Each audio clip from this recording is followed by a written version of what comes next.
cuál es el motivo de la consulta que ingresa el paciente a la clínica diaria. Y saber de dónde parte cada uno de estos signos es importante para orientar a dónde vamos a ir a buscar.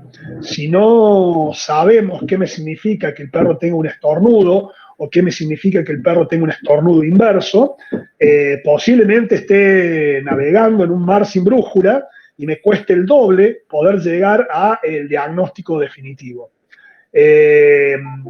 Cuando hablamos de tos, sabemos que la tos es una exhalación de aire. Bueno, todos tienen mascota, tienen perro y saben lo que es la tos, no vamos a hacer una definición de eso, pero es una expulsión de aire y que generalmente cuando un perro tiene tos,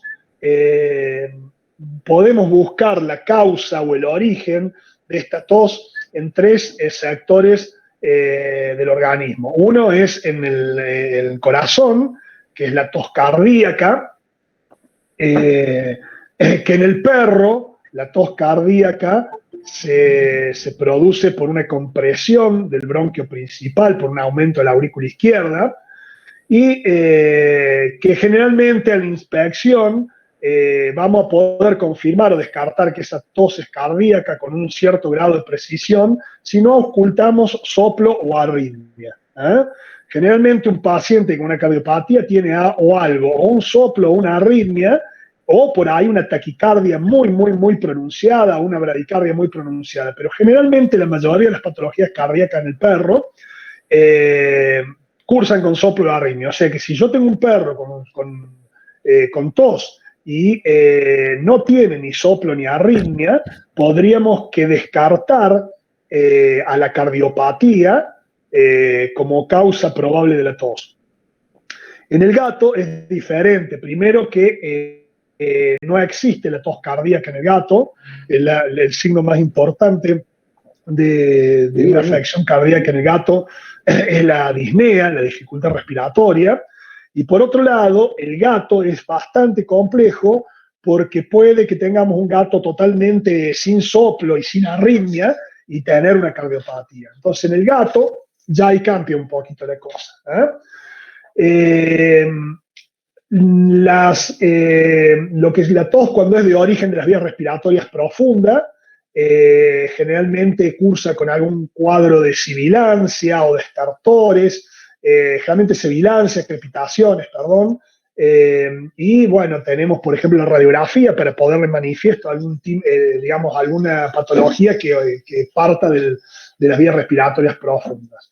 Y generalmente lo que son las patologías, la tos de causa de origen de las vías respiratorias superficiales, es un poquito por la anamnesis y por el descarte de las otras causas, digamos, nos vamos a inclinar por una tos de origen de las vías respiratorias superiores, lo que es tráquea, laringe, faringe. Generalmente la tos va acompañada con un cuadro de arcadas. Eso se debe a que en el sistema nervioso central, la tos y el centro de la tos y el centro del vómito están muy contiguos. Cuando se estimula uno, por contigüidad se desencadena el otro y produce un cuadro cuando está tosiendo de arcada, o al revés, cuando está con arcada muchas veces produce un cuadro de tos. A nosotros nos pasa también. Y si no, hagan una memoria visual de las veces que han estado con tos, que por ahí le vienen como las ganas de vomitar, y al revés, cuando están tosiendo, hay veces que, cuando están vomitando con arcadas, por ahí empiezan a toser. El estornudo también es una expulsión de aire. Generalmente, digamos, el origen del estornudo obedece a la nariz, todo lo que es fosas nasales, generalmente por delante de lo que es la nasofaringe. Todas las patologías que afecten la nariz va a producir un cuadro de estornudo. Generalmente no pasa más allá de ese sector anatómico las patologías que producen un cuadro de estornudos. El estornudo inverso, que es una inspiración de aire, todo esto parece, digamos, tedioso, pero es importante. Inclusive yo por ahí me pierdo el tiempo en hacerle la mímica al propietario de cómo es un estornudo inverso, cómo es un estornudo, cómo es la tos, porque muchas veces ellos no saben cuándo el perro está tosiendo. Algunos sí, pero otros no saben cuándo es una tos, cuándo es un estornudo, cuándo es un estornudo inverso. Muchas veces la gente relata el estornudo inverso como que tiene asma, como que le cuesta inspirar, respirar, como que se le cierra el pecho, cuando en realidad nada que ver, no está en los bronquios el problema. El problema de un perro con estornudo inverso, vamos a ubicar el lugar anatómico de donde parte el síntoma, el signo, en lo que es nasofaringe, toda la parte, digamos, posterior de la nariz. Bueno, la secreción nasal o rinorrea, eso generalmente puede ser, si es unilateral, puede ser de la vía respiratoria de lo que es la nariz, y si es bilateral, puede partir de cualquier lado, inclusive desde las vías respiratorias profundas, lo que es pulmón. Y por último, la secreción conjuntival, que está muy relacionada con las patologías del sistema respiratorio, en patologías que afectan el plano nasal o la nariz o el epitelio nasal, por la contigüidad que hay entre lo que es el conducto lagrimal, la nariz y la boca. Entonces, debemos conocer cada uno de estos signos para saber dónde vamos a ir a buscar. Yo aquí le puse algunos videos. Este es un video de un perrito con tos, para que ustedes más o menos vayan viendo la diferencia. No sé si lo escuchan, a lo mejor.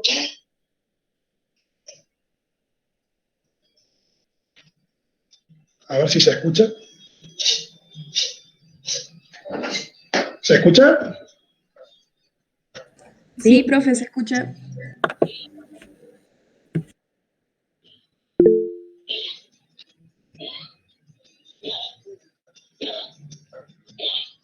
Bueno, ahí vemos dos toses.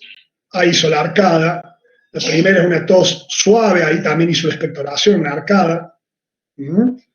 La primera de ese perrito Basset es una tos suave, la otra es un poco más, más fuerte.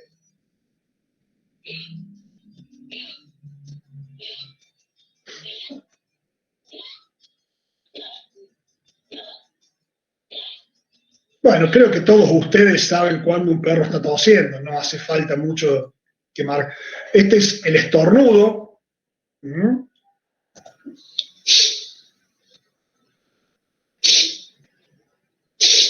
Generalmente, fíjense la fascia del estornudo, levanta la cabeza el paciente y la baja coincidiendo con la expulsión del aire y sacude la cabeza.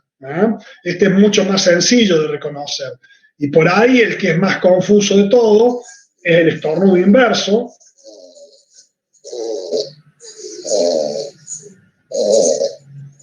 Fíjense cómo ese perrito ingresa el aire, hace un esfuerzo, aquí no se ve, pero muchas veces va la comisura labial tirada hacia atrás y se contrae.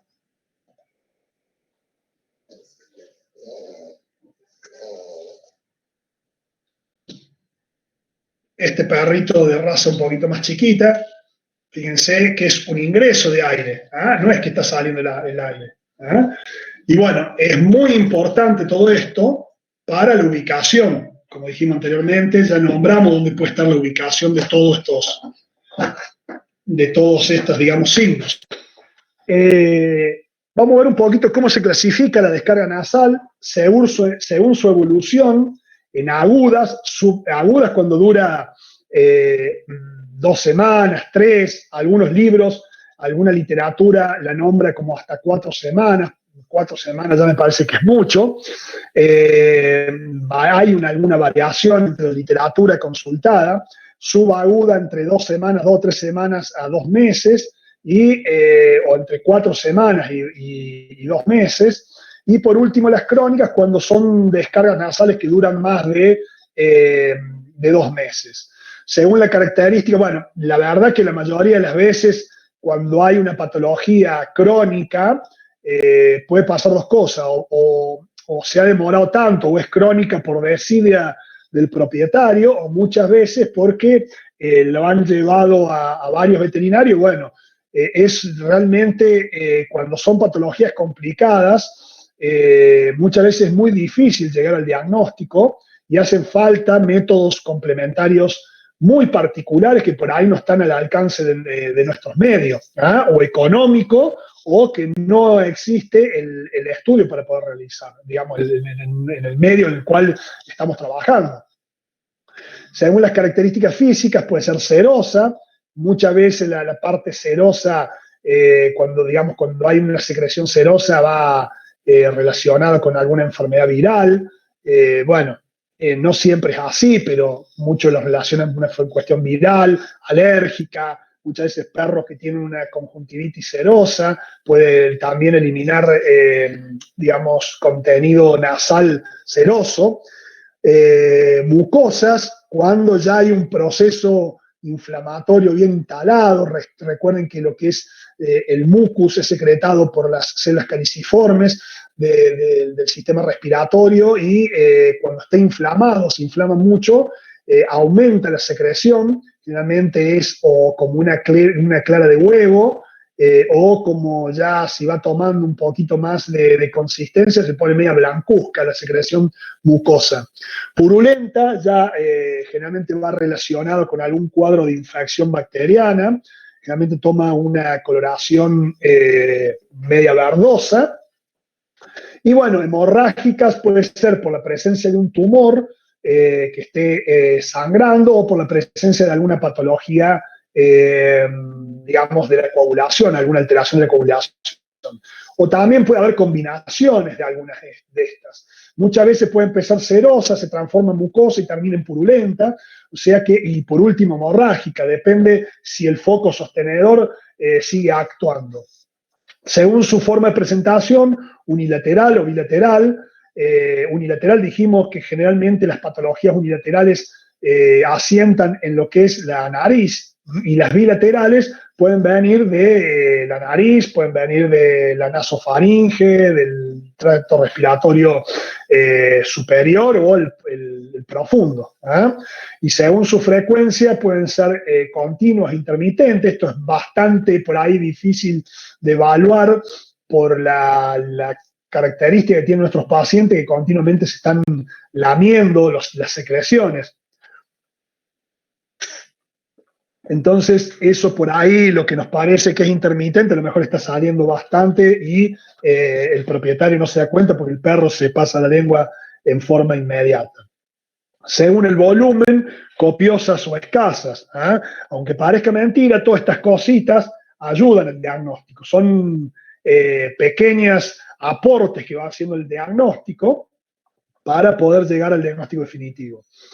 Este cuadrito resume un poco lo que yo les decía: las secreciones unilaterales, cuerpo extraño, pólipo nasal, fíjense, trauma en la cavidad nasal, fístula oronasal, es decir, una comunicación entre la boca y la nariz por un diente en muy mal estado, ya sea el cuarto premolar o en los colmillos, son los más frecuentes que producen la fístula oronasal. Y enfermedades dentales, bueno, acá está un poquito relacionado. Generalmente las enfermedades dentales no producirían una descarga nasal unilateral, salvo que haya una comunicación con la nariz, con la boca. Entonces esas son las causas de secreción unilateral. Debemos buscar el problema en lo que es las vías respiratorias bien superiores, lo que es nariz, realmente no más allá de la nasofaringe. Secreción bilateral desde el inicio, esto es muy difícil también de determinar por ahí. Enfermedades infecciosas, enfermedades inflamatorias, afecciones congénitas, coagulopatías, afecciones extranasal o sistémicas, neoplasias, traumas, cuerpo extraño y micosis. Fíjense que estas pueden aparecer, la neoplasia puede aparecer también en este lugar también, que acá está no está nombrado, pero si tenemos una neoplasia que afecte un solo lado de la nariz, la vamos a tener unilateral. Y por último, unilateral y luego bilateral, una neoplasia nasal, acá está, micosis y parasitosis. Bueno, ¿cuáles son los métodos complementarios de los cuales, primero, qué pasos vamos a hacer para llegar al diagnóstico? La reseña, como en toda en toda la clínica ayuda, que si yo, por ejemplo, si es un animal, pongo un ejemplo para que se den cuenta, si es un basset o algún animal que sea muy rastrero, que no sea tan venteador. Ustedes vieron que por ahí hay perros que son venteadores, que olfatean la presa a larga, digamos, por el aire, vía aérea, y otros que son más rastreros, empiezan a olfatear.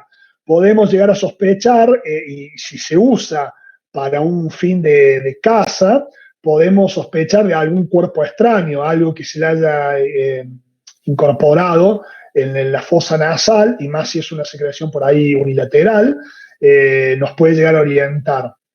Bueno, todo lo que es anamnesis, los datos que aporta el propietario, ahí en anamnesis entraría si es unilateral, si es bilateral, del tiempo de evolución, todo lo que vinimos hablando.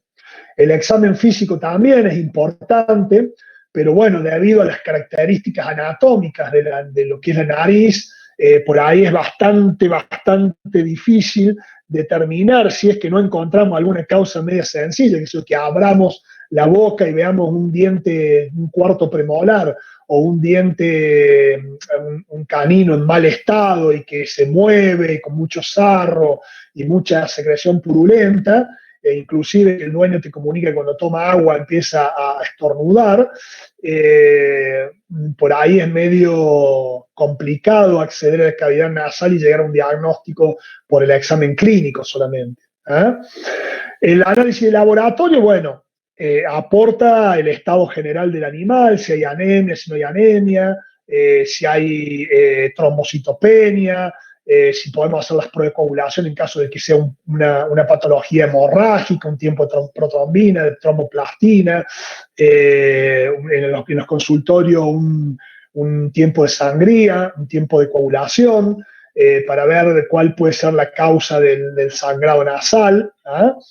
La radiografía nos va a aportar datos importantes, ya que vamos a poder silueta cardíaca, vamos a poder ver pulmón, a ver si hay alguna causa que nos pueda llegar a orientar sobre la descarga nasal.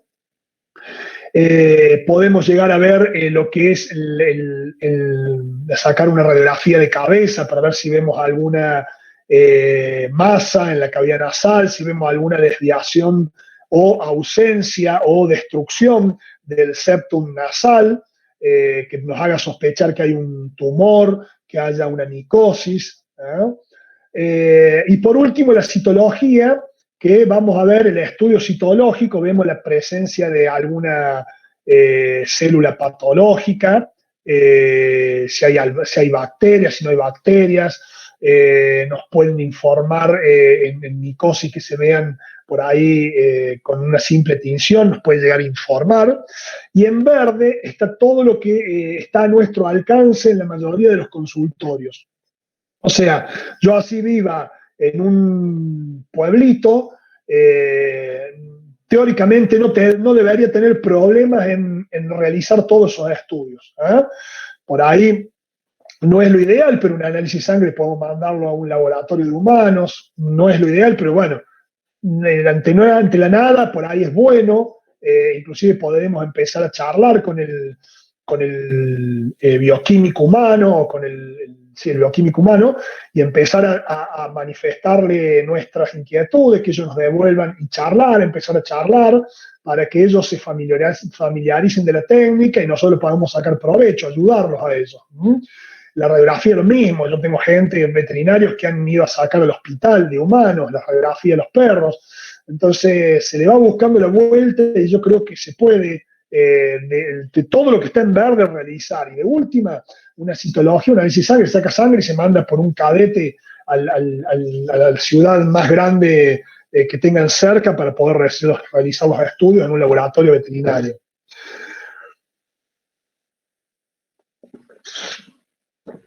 Lo que está en rojo es lo que nos va a costar más por ahí realizar, ya sea desde el punto de vista técnico, que no existe el equipo, o que no esté al alcance del propietario económicamente, que no lo pueda realizar.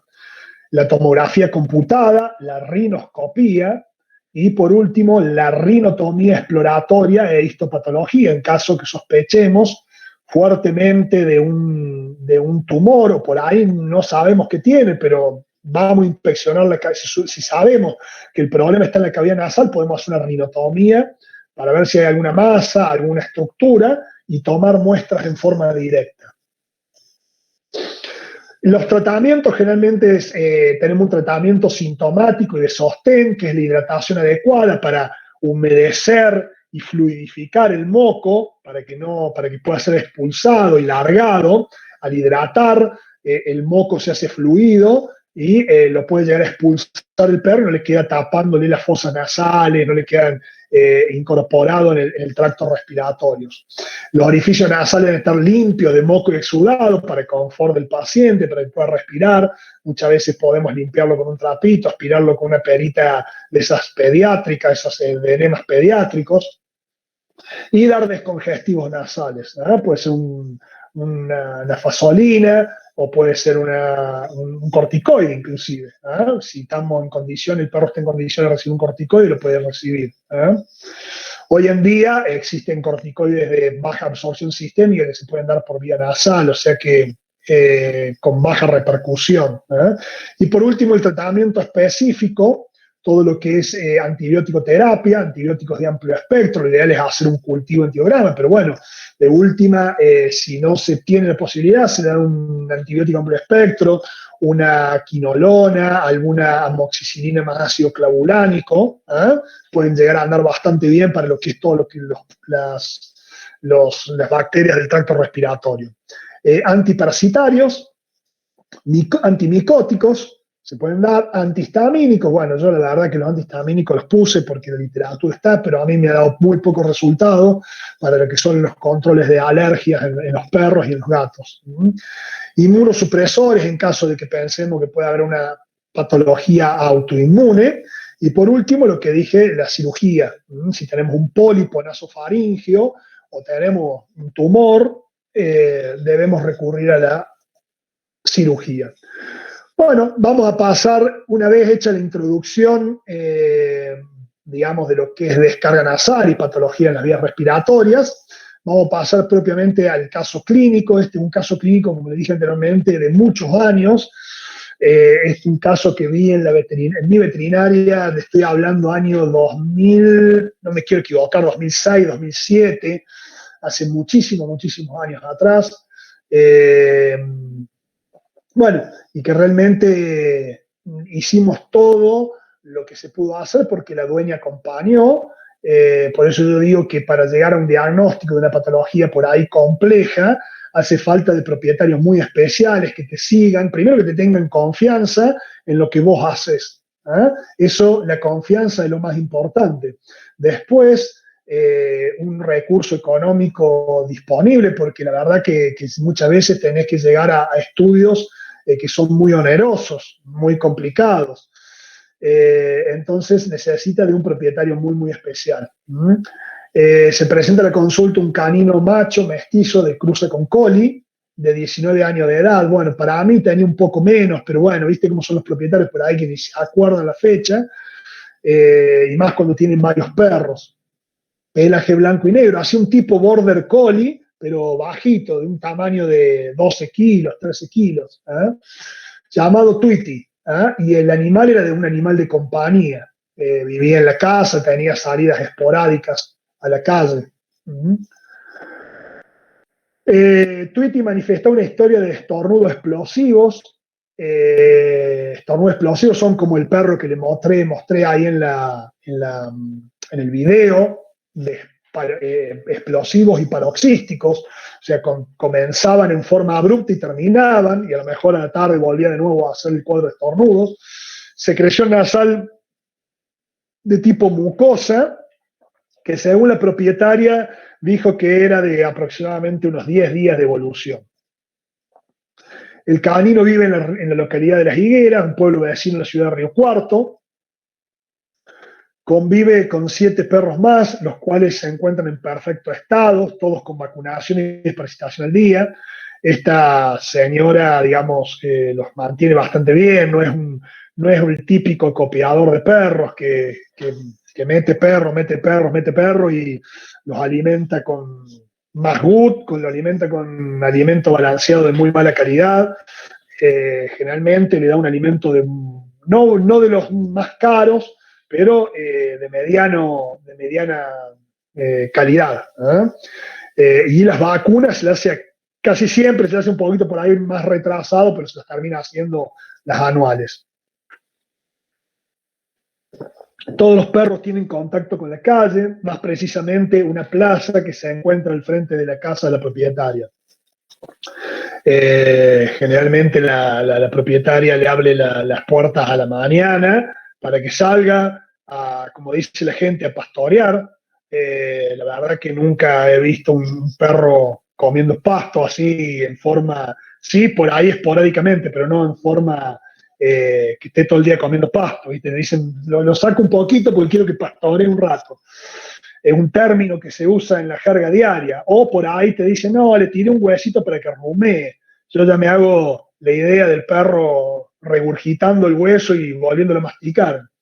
Pero bueno, uno ya cuando lleva mucho tiempo los entiende lo que quieren decir. A la revisación, a la inspección general, el canino posee un buen semblante y estado físico, en general bueno, para un perro de su edad. Su estado mental es alerta y según la propietaria el perro come normalmente, orina y defeca sin inconvenientes. Pasa la mayor parte del día durmiendo, pero no pierde la costumbre de ladrarle a otros perros y perseguir las bicicletas en la calle. Bueno, el tema hay que prestarle atención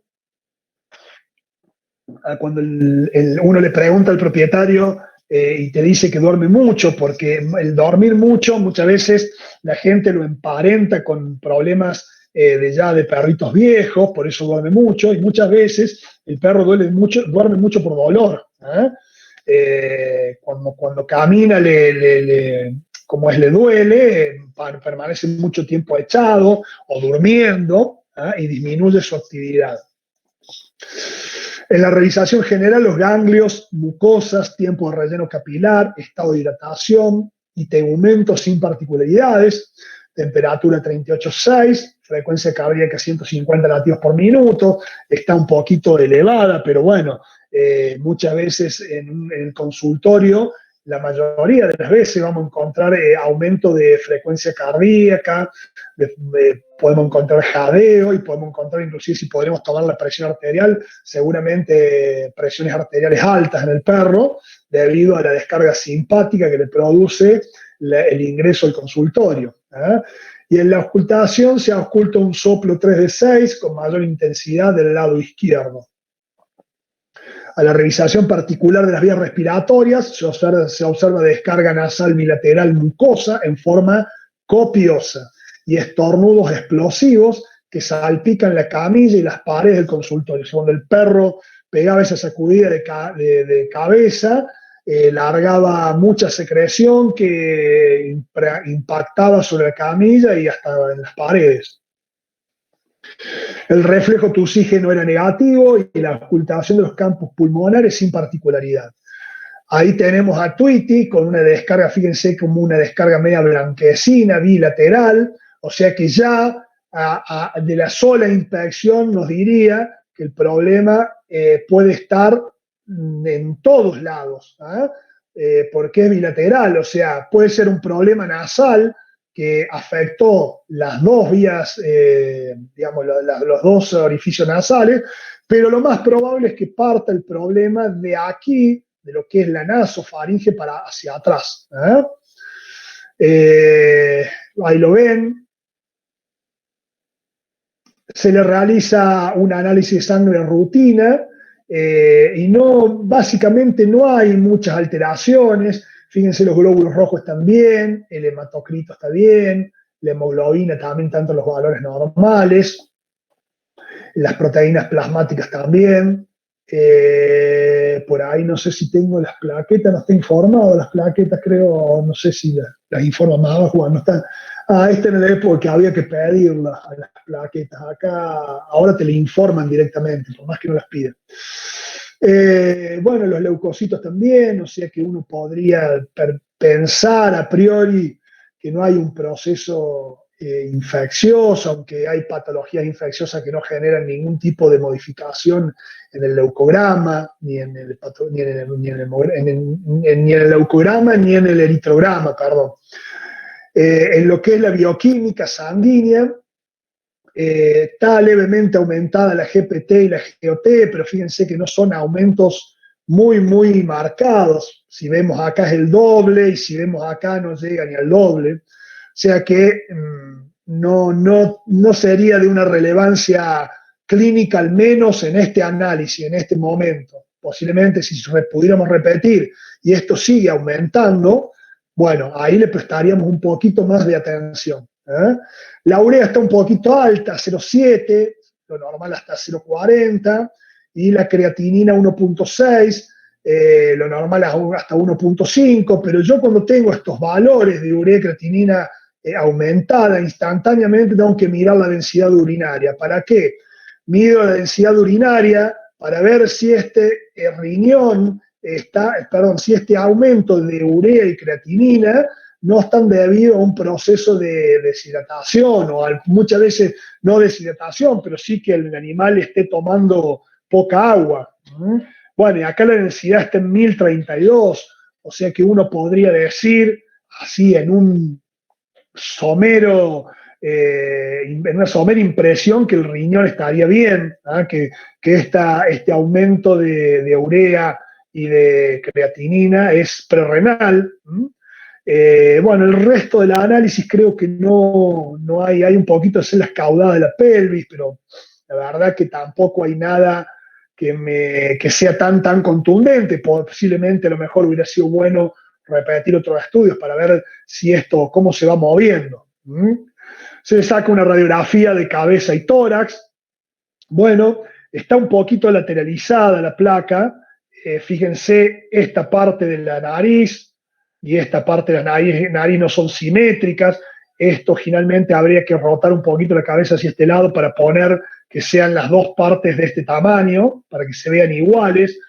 Pero así, a simple observación, el septum o el tabique nasal está respetado, no está afectado, no está dañado, con lo cual, si bien uno no puede descartar, no pareciera haber una neoplasia ahí en la cavidad nasal, ni tampoco algo que invada las dos narices, que justifique la descarga bilateral, ni tampoco una micosis, que también destruyen el septum nasal. Tanto las micosis como lo que son las neoplasias pueden destruir completamente el septum nasal. Tampoco se ve muy radiopaco la cavidad nasal, como para ver que haya una masa. Y a nivel del corazón se ve bastante bien la silueta cardíaca, si bien pareciera que hay un pequeño agrandamiento del atrio izquierdo, no es tan grande. Me doy cuenta que no hay un agrandamiento muy considerable porque, perdón, se me pasó que no es muy considerable porque fíjense que el corazón mantiene la constricción caudal, o sea, esto de acá es aurícula izquierda y esto es ventrículo izquierdo. Fíjense que el ventrículo izquierdo viene así y mantiene una constricción. Cuando la aurícula izquierda se agranda mucho, se pierde la constricción esta que hace y se hace mucho más recto el borde caudal del ventrículo. Entonces, si bien puede que haya un pequeño aumento de la aurícula izquierda, yo no me parece que sea grave porque mantiene la constricción caudal. Los bronquios se veían bien también. Se le realizó un electrocardiograma, en ese momento estamos hablando del año 2006, 2007, más o menos esa fecha. No existía, al menos en los médicos veterinarios, la ecocardiografía. Yo tuve que hacer una ecografía una vez para el perro mío, un Doberman, y tuve que llamar a un médico humano para que me hiciera.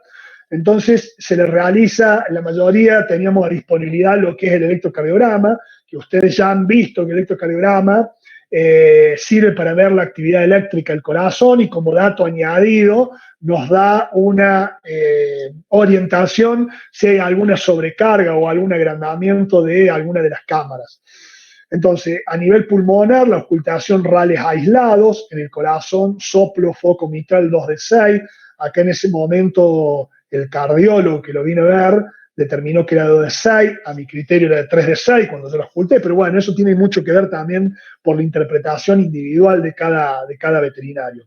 La frecuencia cardíaca 160 latidos por minuto y el electrograma era compatible con sobrecarga auricular izquierda. ¿Eh?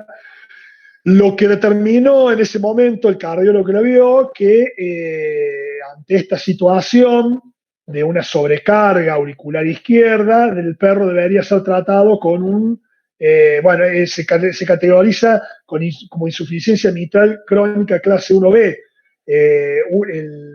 Digamos, la 1B en realidad sería una insuficiencia cardíaca leve, y determinó que si la urea y la creatinina estaban normales, debería ser tratado con cardial, que es un PRIL, es un venacepril. ¿Eh? Cardial B es venacepril y cardial común es enalapril. ¿Eh?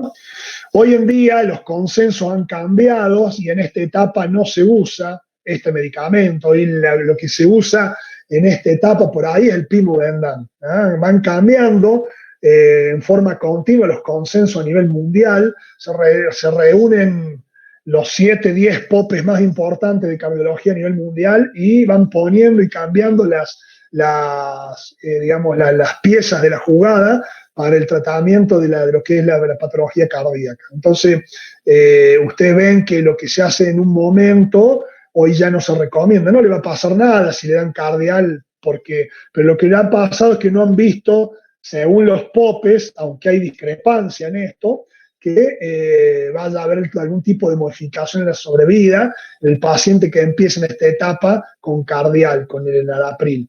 Pero sí, por ahí con el pimobendan se ha visto, digamos, diferencia en la sobrevida de los pacientes. Y el control lo indicó cada 4 o 6 meses para ver la evolución del paciente. Se le realizó un hisopado nasal, se observa presencia de células epiteliales descamativas, una cruz, cúbica 2 cruz, cilíndrica 2 cruz, no se observan alteraciones morfológicas, o sea, no hay atipia, no hay células que nos hagan sospechar de que hay un tumor, escaso eritrocito y escaso neutrófilo, o sea, nada, no nos dijo nada. Conclusión citológica, abundante severidad, de probable origen de las vías respiratorias profundas, nos informa.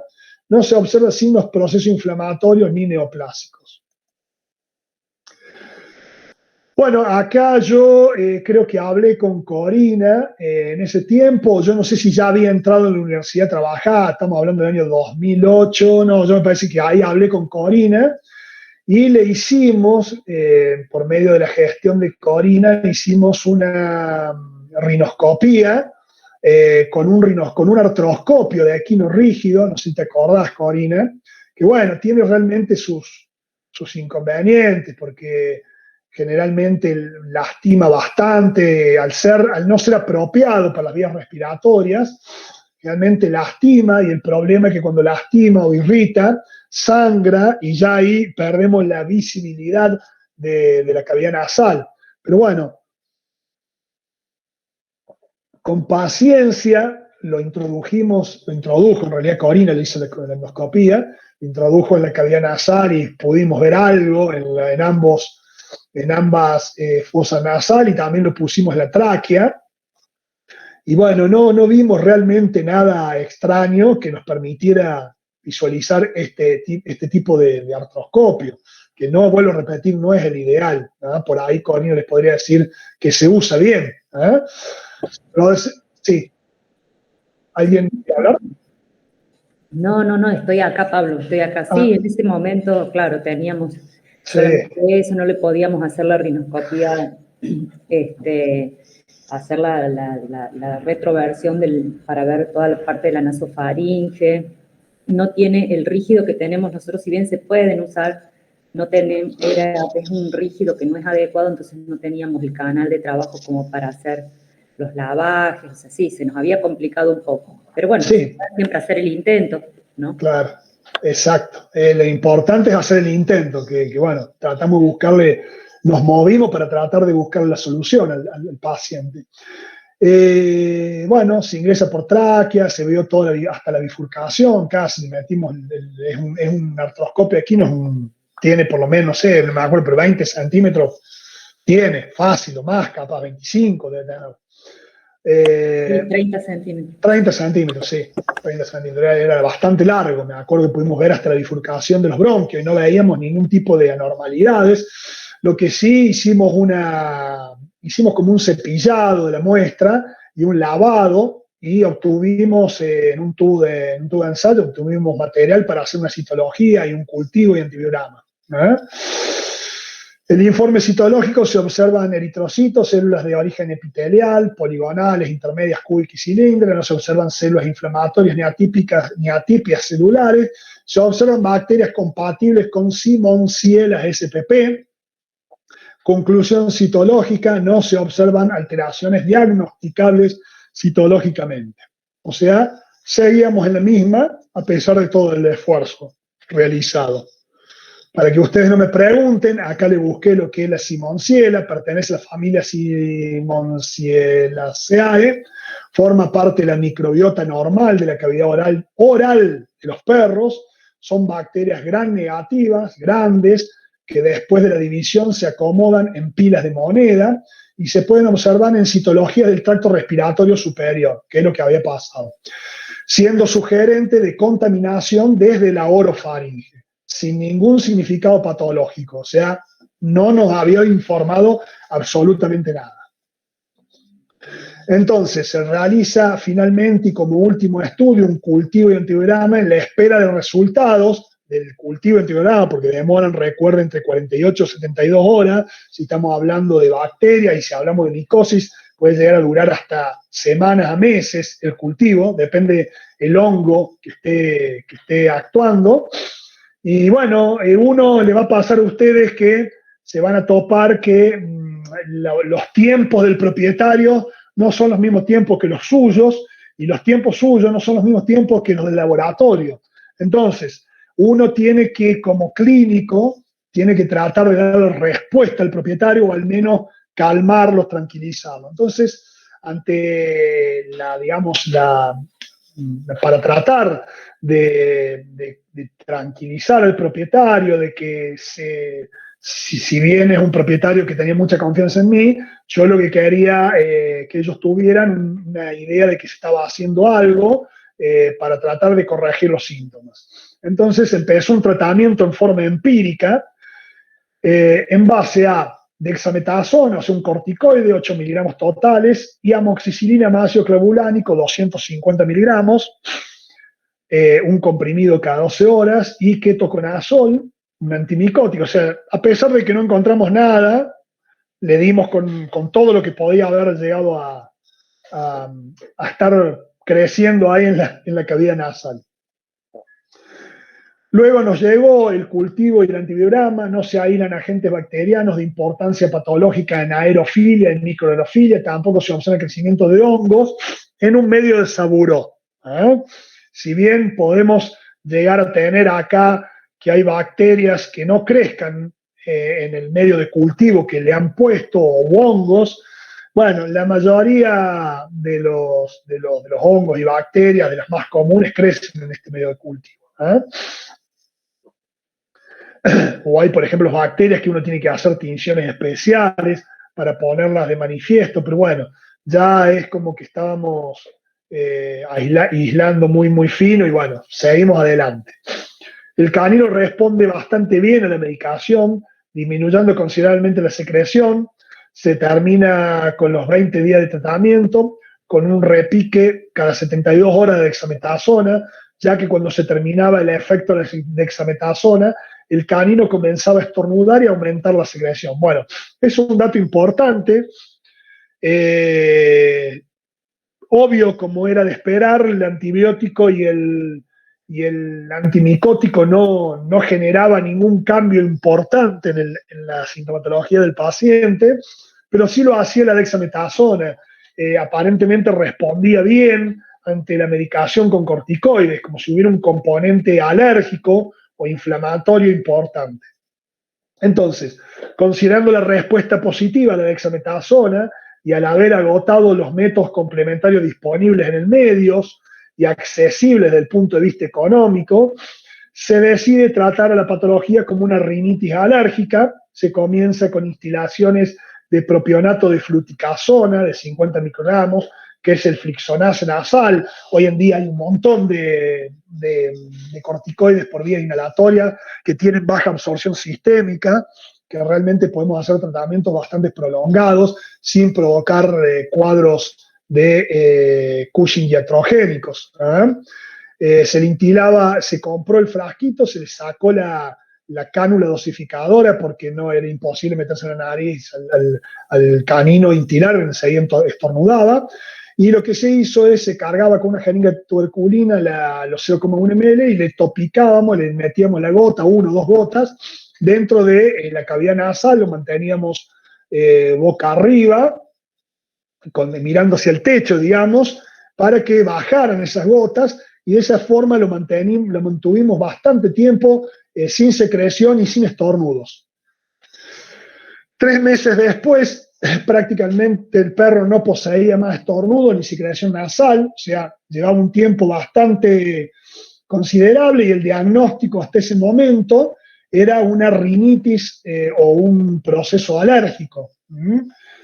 Pero 6 meses después la propietaria suspende la medicación por su cuenta, ya que lo veía bien y muchas veces por más que uno le dice, terminan suspendiendo los tratamientos porque lo ven bien al paciente.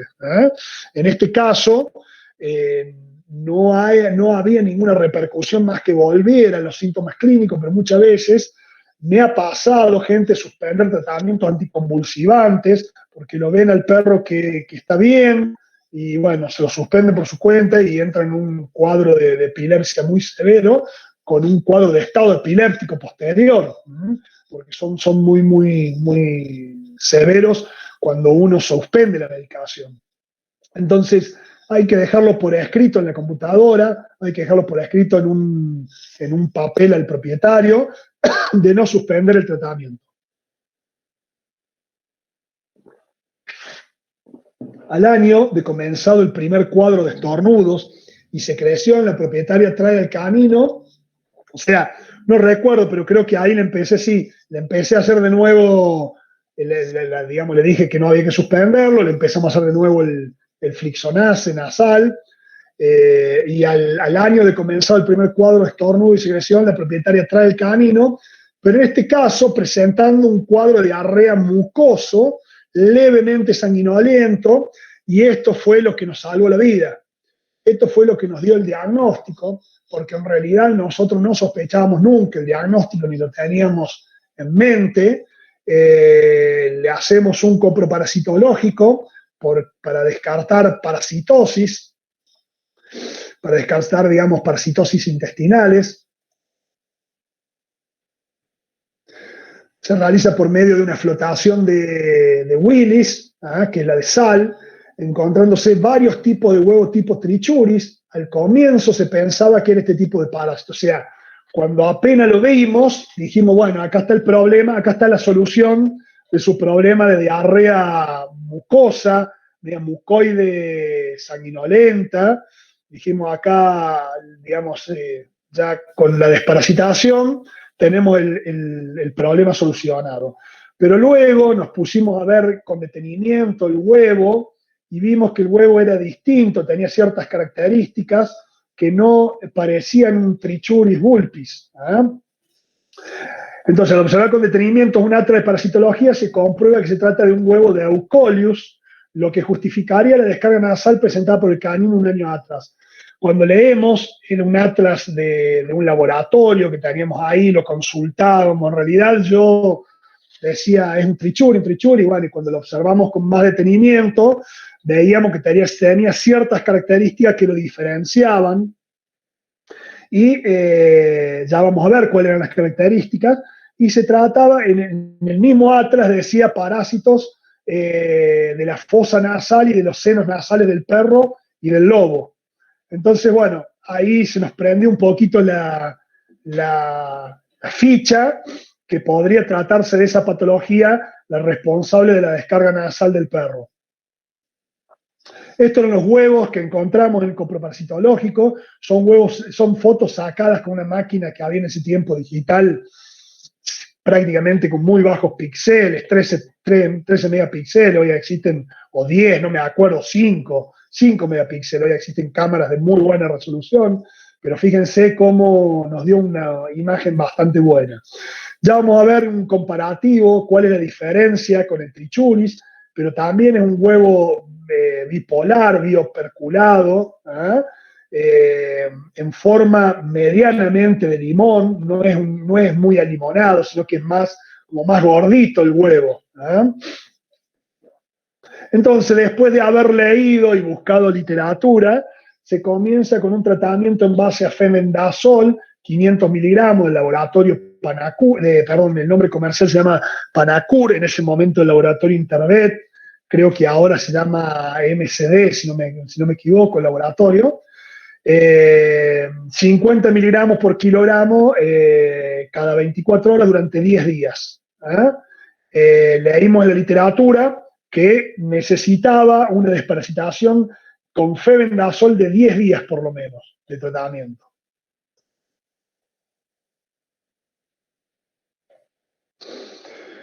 El canino, a los 5 días del tratamiento, comenzó a normalizar la materia fecal. Luego de los 10 días de tratamiento se realizan 2 coproparasitológicos completos, uno al terminar el tratamiento y otro 20 días después, dando ambos negativos. O sea, luego del tratamiento se le hizo el coproparasitológico y no observamos más huevos. La descarga nasal ya se había controlado, posiblemente por la acción antiinflamatoria de los corticoides sobre las células encargadas de la secreción mucosa, pero y había mejorado, no había más secreción, pero el canino se presenta nuevamente a los 5 meses de la cura total, con un cuadro de secreción nasal cero mucosa, estornudos explosivos, pero su materia fecal era totalmente normal. O sea, había vuelto, nosotros ya le habíamos dejado de dar el corticoide, ya habíamos hecho la desparasitación y mejoró ostensiblemente el cuadro clínico. Se le realiza otro coproparasitológico y un extendido de secreción nasal obtenido de la camilla. O sea, el perro estornudó y hicimos un hisopado del estornudo de la camilla.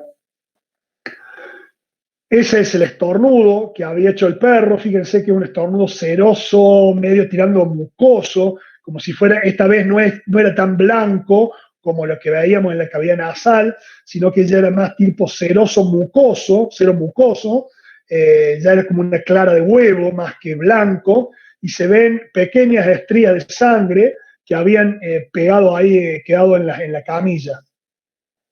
Se obtuvo material de ese estornudo. Obvio que lo obtuvimos ya conociendo, como se dice con el diario del lunes, pues ya sabíamos de qué se trataba. Si no hubiéramos sabido de qué se trataba, posiblemente no hubiéramos hecho nada, lo hubiéramos dejado ahí. Fíjense, se observó nuevamente el huevo de Eucolius boemi, ese es el nombre que recibe, antiguamente recibía la denominación de Capillaria boemi, hoy en día se lo conoce como Eucolius boemi. Fue renomenclado, digamos, en la literatura. Y en el extendido nasal se observó un montón de huevos. Este es un huevo, este es otro. Lo que pasa es que al estar con... Esto es una observación directa, chicos.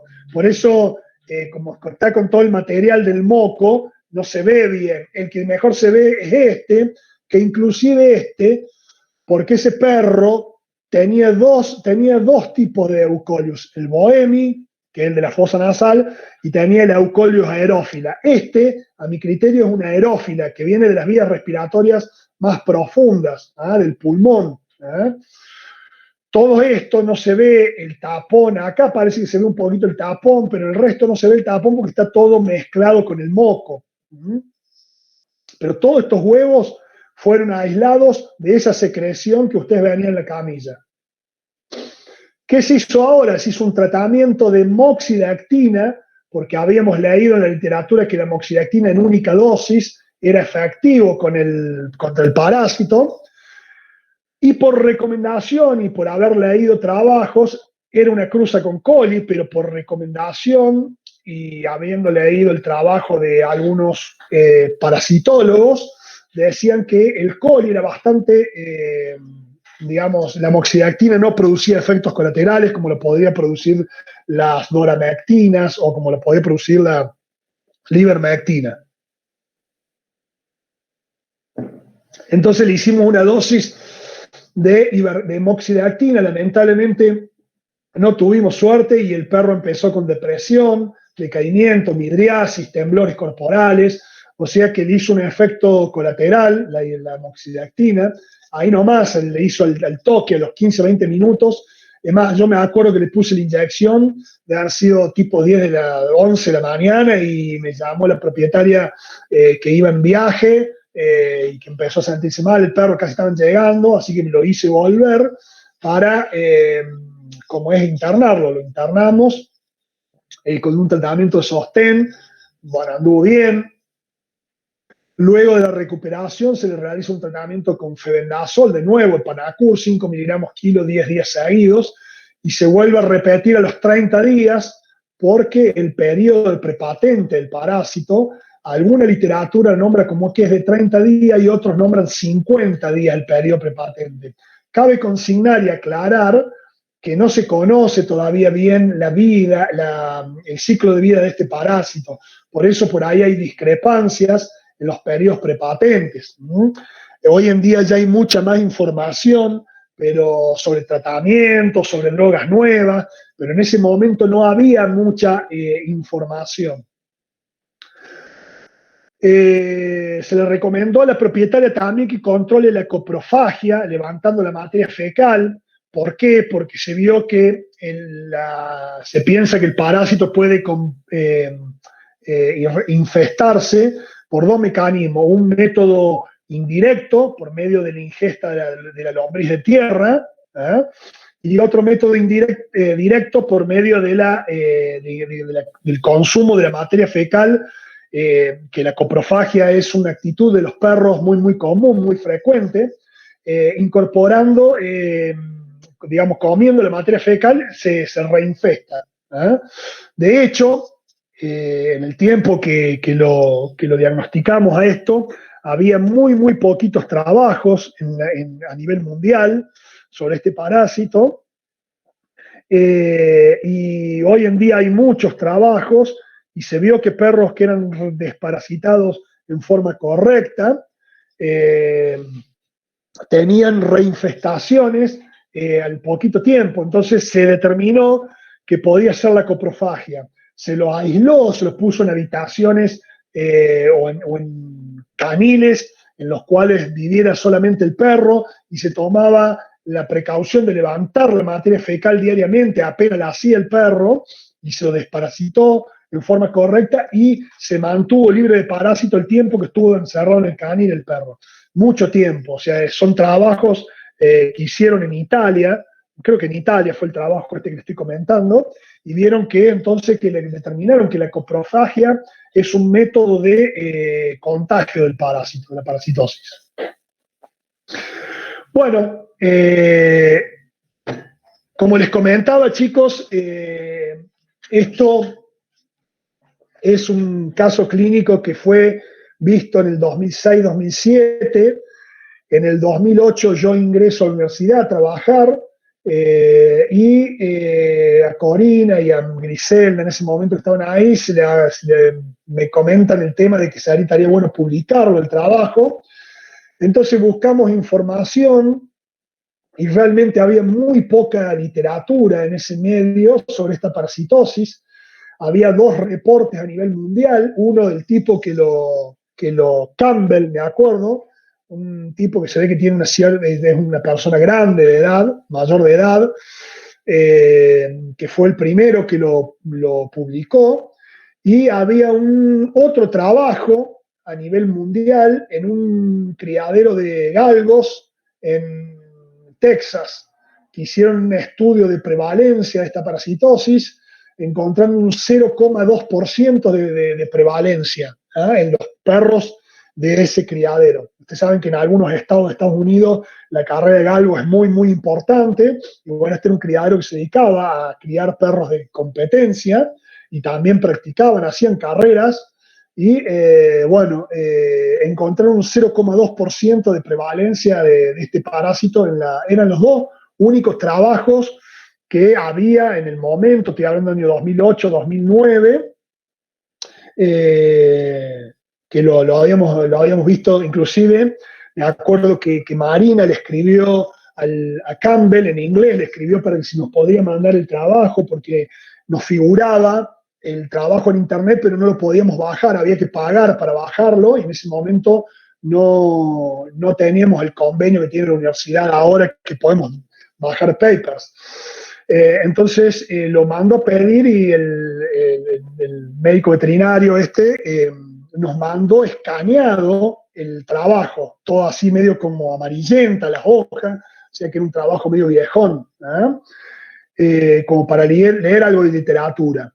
Yo después este trabajo en el 2011 con Corina, digamos, la iniciativa de Corina y Griselda, lo publicamos como un trabajo en póster en Aviaca, que es una asociación de medicina veterinaria de la República Argentina, y empezamos a trabajar para publicarlo en una revista científica.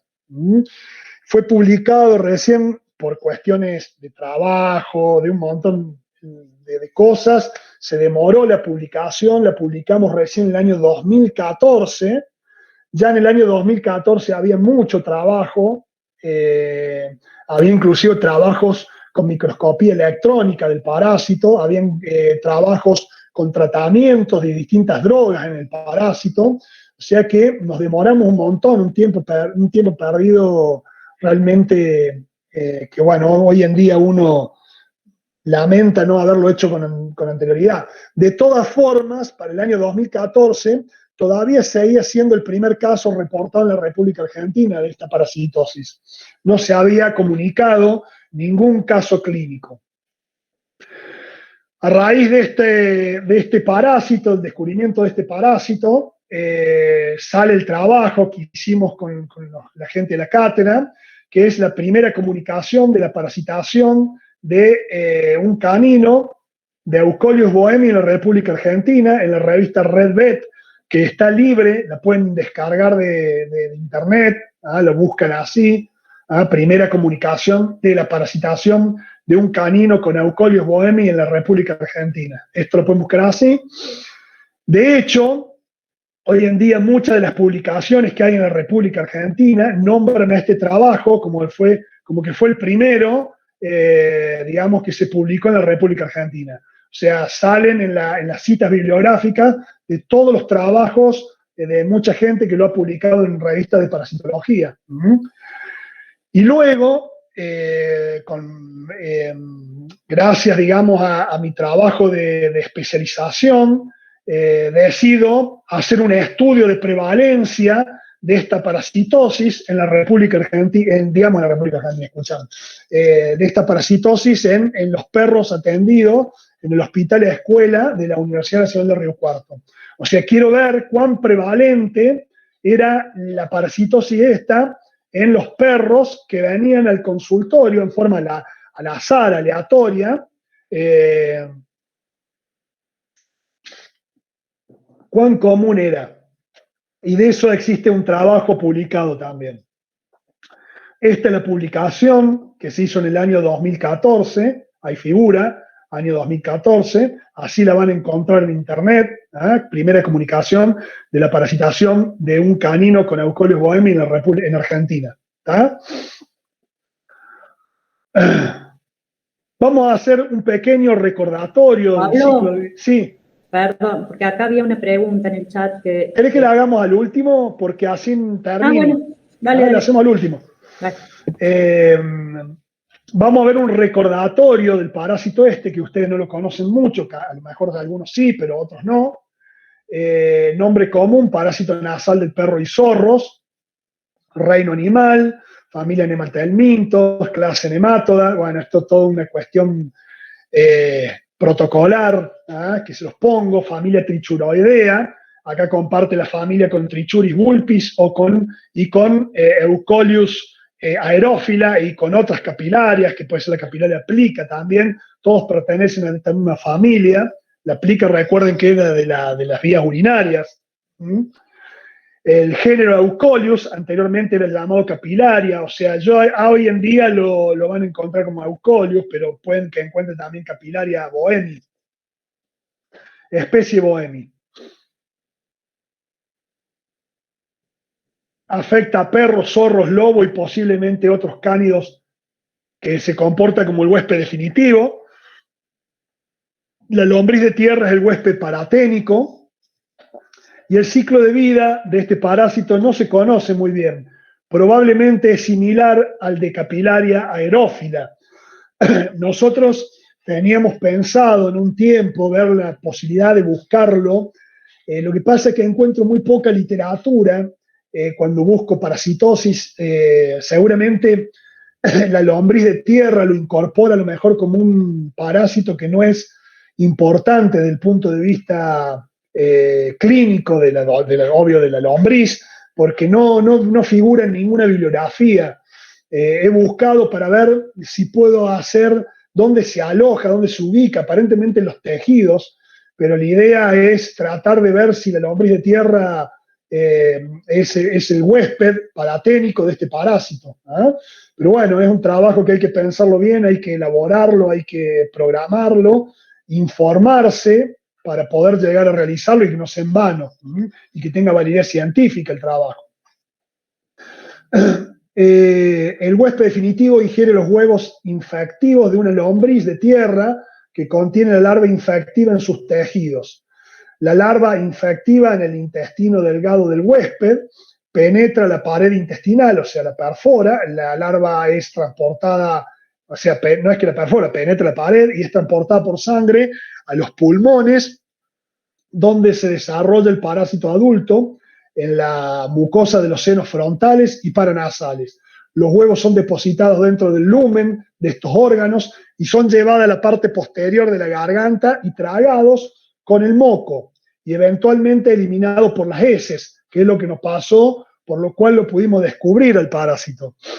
Si la lombriz ingiere un huevo infectivo, el huevo eclosión y la larva se anidará en los tejidos de la lombriz de tierra, en donde esperará que un huésped definitivo, el perro, se coma a la lombriz.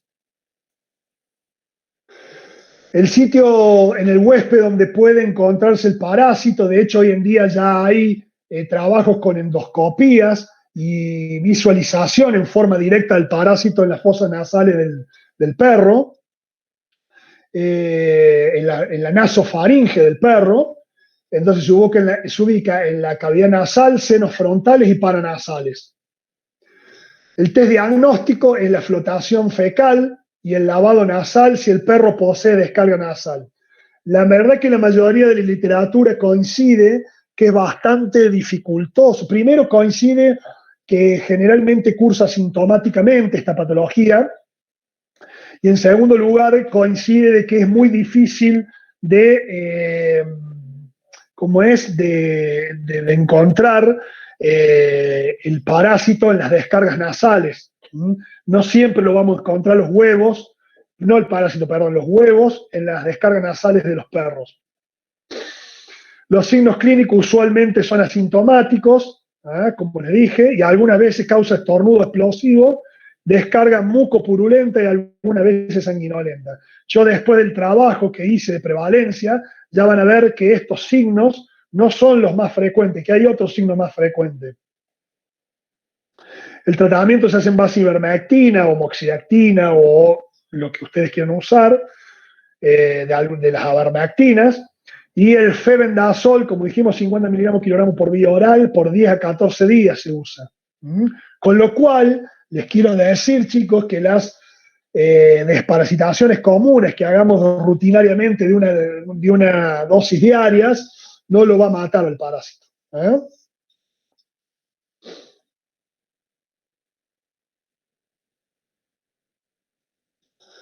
Como conclusión final, si bien personas especializadas comentan que es difícil hacer un diagnóstico diferencial de Eucolios boemi y Eucolios aerófila por su morfología del huevo. Algunos van más allá, los parasitólogos, viste que son por ahí como hilan un poquito más fino.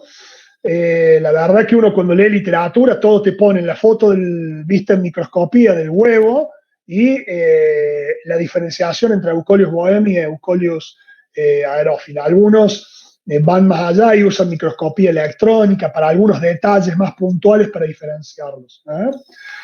Contrasta con los manuales de parasitología que muestran diferencia entre un huevo y el otro. Si el huevo está en las secreciones nasales, solo será Eucolios boemi, aunque aquí también puede haber algún tipo de variación, al menos que el perro tenga Eucolios aerófilo y haya tosido y expulsado las secreciones de las vías aéreas inferiores a través de la nariz, o sea que la secreción venga de las vías respiratorias profundas, porque recuerden que aerófila estaba en el pulmón, no en las vías respiratorias superiores. En este caso, nosotros aislamos de este perro los dos parásitos, aerófila, que hay mucha literatura al momento del descubrimiento, y Eucolios boeris, que había muy poca literatura, casi nada de literatura. Bueno, y acá les voy a mostrar un poquito el trabajo que hice yo en la universidad, que es el estudio de la prevalencia de Eucolios boemis en perro atendido en el Hospital de Clínica Animal de la Universidad Nacional del Río Cuarto. Este trabajo también creo que está libre y gratuito desde la universidad. Lo van a poder descargar y ver, y si no lo pueden descargar, me avisen, yo se lo envío al que esté interesado. ¿Por qué lo hicimos? Primero, para ver la prevalencia. Segundo, para ver realmente la prevalencia, porque a nivel mundial había, como le dije anteriormente, un solo trabajo que era de 0,2%, y después cuando nosotros decidimos hacer este trabajo, que fue publicado, este trabajo también fue larguísimo para publicarlo, lo empezamos a escribir muy temprano y entre una cosa y la otra. Yo creo que empezamos en el 2016, 2017 y lo publicamos en el 2019, o sea, mucho tiempo. En realidad el culpable soy yo tendré que haberme acelerado un poco. Pero bueno, por ahí los tiempos no me jugaban a favor para poderlo hacerlo más temprano. De todas formas, para el momento de la publicación, había varios trabajos de prevalencia a nivel mundial y ninguno de los trabajos, la mayoría de Italia, había de España, había otros trabajos de la mayoría de Europa y Estados Unidos. La prevalencia de la mayoría de los trabajos no era más superior, perdón, no está bien dicho, pero no era superior a un 4%, 2%, eran relativamente baja la prevalencia. Entonces, quise ver qué pasaba aquí en Río Cuarto y realmente me llevé una no sé si grata sorpresa, pero al menos una sorpresa, ya que, ¿en qué consistía el trabajo? El trabajo se agarraron 60 perros y como objetivo, digamos, más importante era la determinación de la prevalencia de Eucolios boemi. Y como, digamos, objetivos derivados del trabajo principal fue determinar otro tipo de parasitosis más frecuente que tenían esos perros, determinar por medio de un cuestionario el nivel de aceptación, el nivel de cumplimiento de parte de los propietarios de los planes de desparasitación que teníamos. Entonces, lo que hicimos es, de las 60 muestras al azar obtenidas, 17 muestras de las 60 obtuvimos que eran positivos a Eucolios boemi. Fíjense que es muchísima la cantidad, casi un 30% de perros de esas 60 muestras tenían Eucolios boemi.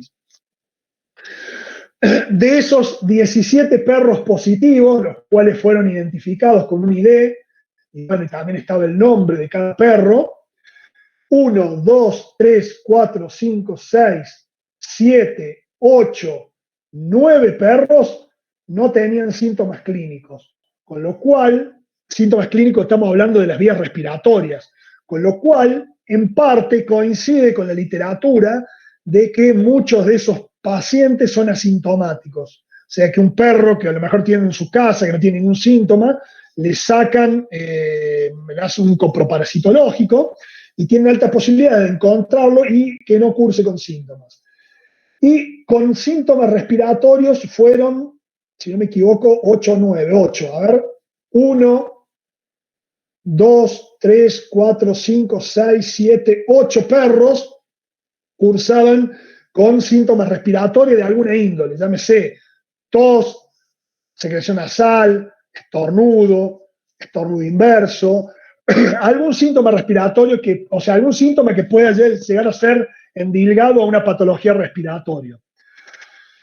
De esos 8 encontrados con algún problema respiratorio, fíjense que 1, 2, 3, 4, 5, 6, 7 perros tenían estornudo inverso. Quiere decir que el síntoma prevalente, este estudio nos sirvió para determinar que el estornudo inverso es el síntoma más prevalente en los perros que tenían síntomas clínicos respiratorios. ¿Ah? Es un dato importantísimo que no estaba hasta ese momento en ningún trabajo en la literatura. ¿Ah? La literatura consultada, la mayoría decía de que pueden cursar sin síntomas clínicos, que podría haber síntomas respiratorios como estornudo inverso, tos, bueno, nombraban ciertos síntomas, pero ninguno lo había, de los trabajos que se habían realizado, habían determinado que el estornudo inverso es el síntoma más prevalente de los perros afectados con eucolios y con síntomas respiratorios, de los perros afectados con eucolios bohemi. De los 8 perros, digamos que fueron positivos, 5 de ellos fueron negativos en los hisopados nasales, de los 8. Y de los 3 que restaron, 1 fue positivo en el hisopado nasal, 1 fue positivo en el hisopado del estornudo, o sea, el perro que tenía estornudo explosivo, le hacíamos un hisopado al estornudo y a la vez un hisopado nasal. 1, porque algunos no tenían estornudo explosivo, venían con estornudo inverso nada más, entonces eso se le hacía hisopado nasal. Al que venía con estornudo inverso, estornudo explosivo y secreción en el estornudo, se le hacían muestreo del estornudo explosivo y muestreo de la secreción de hisopado nasal. De esos 3 que habían dado positivo, 1 fue positivo en el hisopado nasal, 1 fue positivo en el estornudo y no en el hisopado nasal, y 1 fue positivo tanto en el estornudo como en el hisopado nasal. Con lo cual, también coincide con la literatura que no es tan sencillo aislar al huevo del parásito del estornudo o del hisopado, y sí es más frecuente de la materia fecal. Por eso, el estudio de prevalencia se hace en la materia fecal. Otro dato importante de las 60 muestras obtenidas, 35 fueron negativos de parasitosis, 17 se encontró, como ya dijimos, Eucolios bohemi, 9 encontramos Ancylostoma, 5 encontramos Trichuris vulpis, 5 encontramos Eucolio aerófila, 2 Toxocara y 1 de Coccidia. Fíjense cómo algunos tenían parasitosis múltiples, o sea, en este trabajo seguramente habrá algún perro que tenía, qué sé yo, Eucolios bohemis y Toxocara, o Eucolios bohemis y Trichuris vulpi y Eucolios aerófilos, o sea, compartían varios parásitos. Y como dato importante también, nos dio por un medio de un cuestionario, fíjense que de los 60 muestras, 14 propietarios no recordaba cuándo habían desparasitado. 2 manifestaron desparasitar 4 veces al día. 3 propietarios manifestaron desparasitar 3 veces al día. 11 propietarios desparasitaron 2 veces al día. Perdón, al día no, estoy confundido, al año, estamos hablando del año. 14 no recordan cuándo habían desparasitado. 2, 4 veces al año. 3 veces al año. 11 propietarios desparasitan 2 veces al año, 22 propietarios manifestaron a través del cuestionario desparasitar 1 vez al año, 4 propietarios solamente de cachorro, cuando eran cachorro y después no desparasitaron nunca más, y 4 propietarios nunca habían desparasitado. Con lo cual, si consideramos que una desparasitación más o menos enfocado, más o menos bien realizada, sería entre 4 y 3 veces al año, tenemos 22 más 11, 33 y 4, 37, 41 más 14, 41, 51, 55 propietarios estaban desparasitando por debajo del nivel óptimo. ¿Está? Acá vamos a diferenciar los huevos. Fíjense, este es un huevo de trichuri. Obvio que acá no le lleven el apunte el tamaño, porque si llama el tamaño, el de Trichuris vulpis es el más grande, el de Trichuri, el gusano látigo, el más grande. Fíjense lo parejito, parece un limón, es de un color bien marrón oscuro.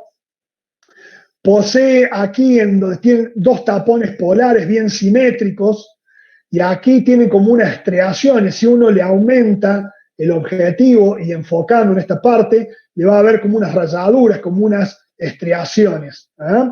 Estos 3 son míos, no es de libros. Estos son del recabado digamos, de los perros realizados.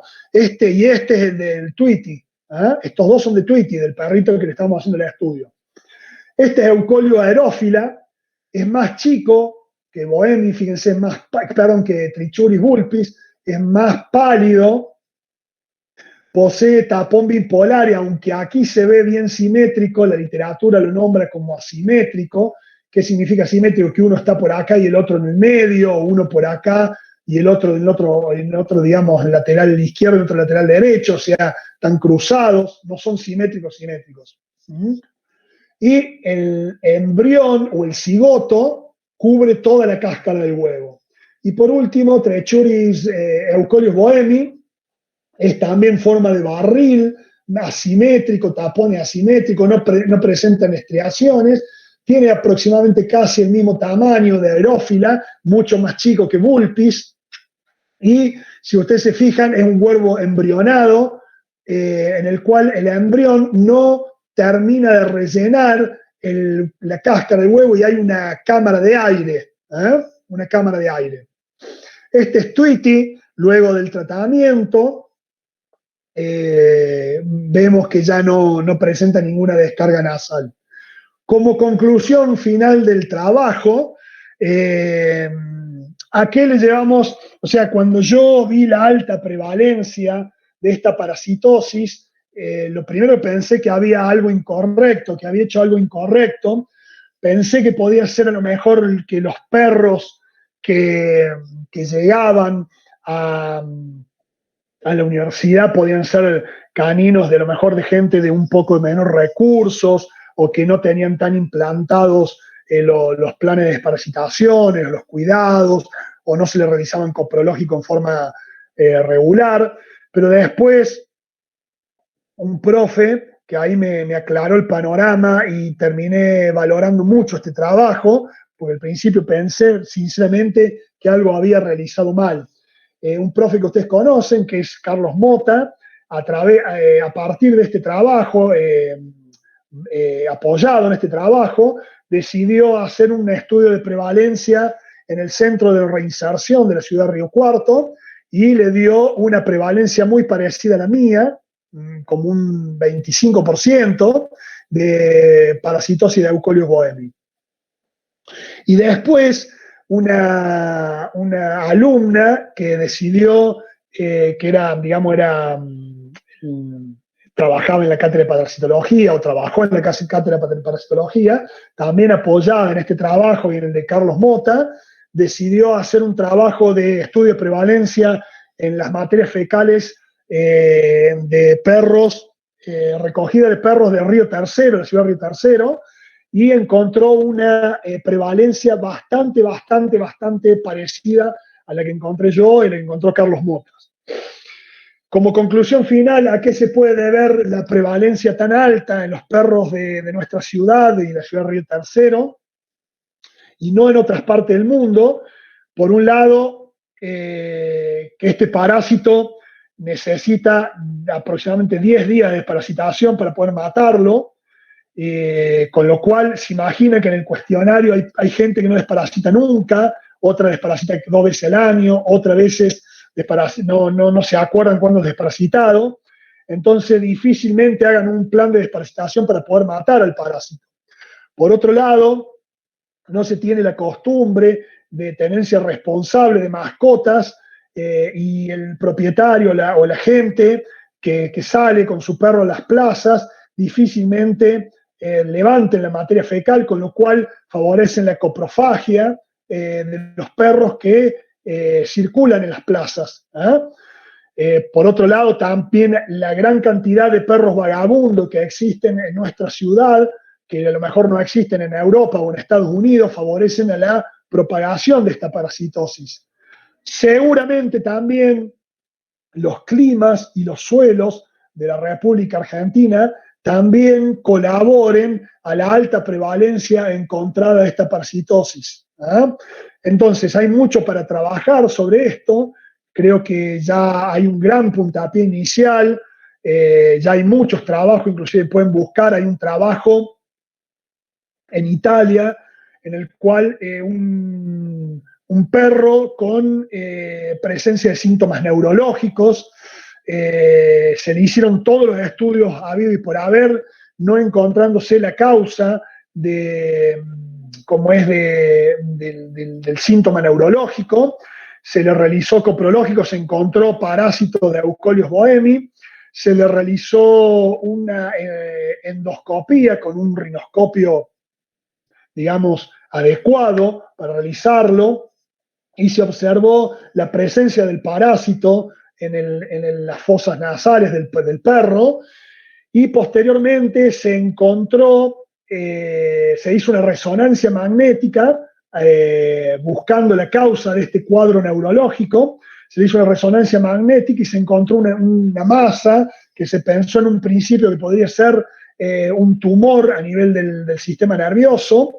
El perro falleció posteriormente. Se le pidió al propietario si podían hacerle necropsia, se le hizo una histopatología y se encontró huevos de este parásito en el sistema nervioso central. O sea que este parásito, por su contigüidad o por su cercanía del sistema olfativo a la cavidad, digamos, a lo que es el cerebro, se le ha visto que puede penetrar y poner huevos dentro del sistema nervioso central. Así que hay un solo caso reportado en Italia de la presencia de Euscolios boemi. Se cree que no es muy frecuente, pero bueno, que sepan y estén informados que puede producir síntomas neurológicos. Ahí terminamos la presentación del caso clínico. Yo voy a salir del modo presentación y voy a ver las preguntas, así puedo, responderle en caso de que tengan alguna duda. No sé, Corina o Marina o Aníbal, no sé si alguien me las quiere ir dictando, si hay alguna pregunta. No hay prácticamente. Perfecto. Una de las chicas, Natalia, preguntaba si pudieron ver si alguno de los otros perros también tenían. Y no lo hice, realmente no lo hice, pero seguramente sí debe haber habido. Tendría que haber hecho un coprológico en todos los perros y seguramente sí lo vamos a encontrar, ¿eh? De hecho, bueno, el trabajo, fíjate vos, el trabajo puede haber sido un poquito sesgado porque había dos propietarios del común de esas 60 muestras que tenían 2 o 3 perros y le pedí que me trajeran materia fecal de 3 perros, y por ejemplo en uno recuerdo que de los 3 perros 2 dieron positivo y uno negativo. O sea que a lo mejor sí puede haber habido un poquito de sesgamiento, un poquito digo porque fueron en realidad 1 o 2 propietarios nada más, que hicimos los perros que no fueron decididos al azar, sino que como le dieron positivo a uno de los perros, le, digamos, pedimos que nos mandara materia fecal de los perros que vivían con ellos, y bueno, y en uno creo que encontramos que uno fue positivo y el otro negativo. Profe, ¿hubo en el trabajo que hizo diferencias con el tema de la edad, ya que Tweety era tan viejo? Sí, el único, como es, requisito que hicimos es que fueran perros todos mayores del año, para no hacer una sobrevaloración de los perros, de los del parásito más frecuente en los cachorros. Entonces tratamos de apuntar a perros del año en adelante, porque si no, seguramente, si buscábamos perros a lo mejor incluíamos en el trabajo perros de 3, 4, 5 meses, íbamos a tener una sobre representación de ancilostoma y de toxocara, huevos de ancilostoma y toxocara. Y lo que nosotros queríamos ver también era de los perros, esos que teóricamente no fueron desparasitados nunca o fueron desparasitados 2 veces al año, 3 veces al año, qué cargas parasitarias encontrábamos. Y bueno, fíjense que creo que, no sé si de los 60, 25 o 30, no me acuerdo, encontramos parásitos. Y en la mayoría, profe, los hemogramas, los complementarios dieron todos así como a Tweety, todo casi normal. No a todo le hicimos. El trabajo no incluía realizarle, digamos, hemogramas y análisis. Cuando uno hace un trabajo de investigación, depende quién lo financie, va a hacer todas las cosas que va a meter.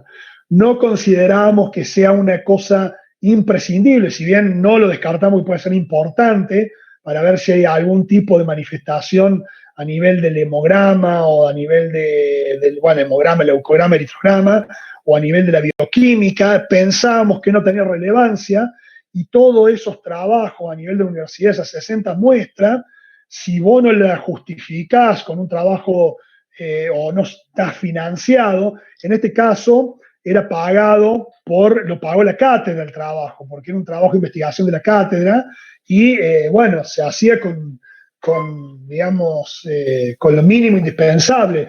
Si nosotros metíamos lo mejor análisis de sangre y orina, ya tenía que participar la cátedra de análisis clínico, y bueno, y ya era como que se abría mucho el trabajo. A lo mejor posiblemente el día de mañana se pueda hacer un trabajo mucho más completo, pero no lo veo tan relevante como de hecho, hay muchos trabajos publicados y ninguno hacen trabajos así rutinarios, publican trabajos con análisis sangre y orina.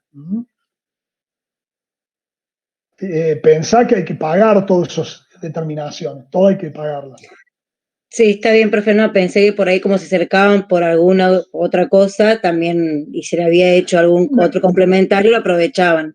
No, sí, fíjate ahí que había algunos casos que habían venido por moquillo, o por ejemplo había una perra, que los chicos se van a acordar, Chuchi, que era una perra que tenía un síndrome Cushing. Y bueno, otro dato importante, que generalmente los perros que venían inmunosuprimidos eran los que encontrábamos la mayor carga parasitaria, y la que encontrábamos los huevos en los estornudos o en la secreción nasal.